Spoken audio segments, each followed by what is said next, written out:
So as a new knitter, it can be hard to tell stitch patterns apart. So here are 3 very common stitch patterns.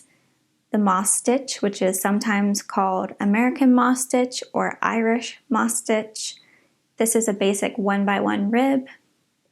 And this is a basic seed stitch. Now it can also be confusing because people call them stitches, even though it's just a combination of a knit and a purl stitch. But we call them stitches or stitch patterns. So with a basic seed stitch, if you've seen my other video on it, it's a super simple pattern. It's just knits and purls, and you alternate every row, and row 1 and 2 are alternated so that the purl bumps do not line up on top of each other. There's kind of a purl bump, then a space, and a purl bump, then a space. And it creates this nice, lovely texture, which is great for edging on patterns. And then the moss stitch, which is sometimes called American or Irish moss stitch, is very similar. You can watch my video on the difference between seed stitch and moss stitch, but in short, it's just kind of an elongated version where there's a purl bump and then 2 spaces and then another purl bump. So the first 2 rows are the same as each other, and then the next 2 rows are the same as each other but different from the first 2 rows.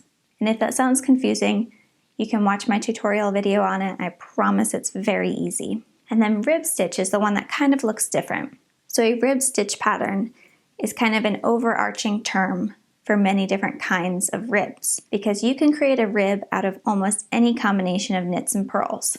But the main commonality in a rib is that you get columns of knit stitches and columns of purl stitches. So you can see that here is a column of knit stitches, and then kind of the valley in between each is the purl stitch. So this here. So it's kind of like hills and ravines here. And it is extremely elastic, very stretchy. It's commonly used in things like sweaters, for the cuffs and the neckline, and also socks or the brims of hats. It is an incredibly versatile stitch pattern. So this is a 1x1 rib, which means that you knit 1 stitch and purl 1 stitch, and you repeat that across the row, and then you do the same thing for the other row. So you always get columns like this, which is different from both of these, because in both of these, you're alternating.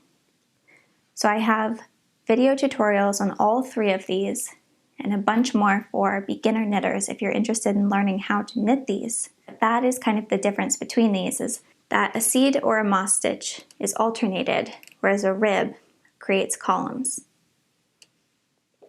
And you can create a rib out of anything. You can have a knit 2 purl 2 rib, you can have a knit 3 purl 4 rib, you can create almost any combination that you want, but a 1x1 is probably the most common. So if you have any questions on this, you can ask me in the comments, and if you would like more videos on comparing basic knit stitch patterns, you can find those here.